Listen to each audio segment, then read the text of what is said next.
নববর্ষ ব্লগের দ্বিতীয় পর্ব। সন্ধেবেলায় একটা টোটো ধরে চললাম কার্জন গেটের উদ্দেশ্যে। পৌঁছে গেলাম গন্তব্যে। তারপর দত্ত সেন্টারে জুয়েলারি বানানোর কাঁচামালের দোকানগুলোতে গেলাম। কিছু প্রয়োজন হলে এখানেই কিনি। শখের বশে ঘরে টুকটাক জুয়েলারি বানাই।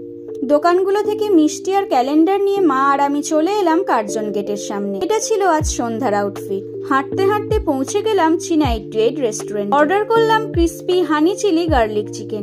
বেশ কিছুক্ষণ ওয়েট করার পর চলে এলো চিকেন।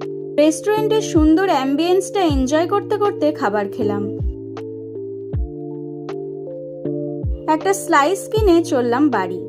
দেখো, আজ সারাদিন কত মিষ্টি পেয়েছি, তবে সবচেয়ে বেশি পেয়েছি সোনপাপড়ি। নববর্ষ উপলক্ষে আমার রুমে পেতে নিয়েছি নতুন চাদর।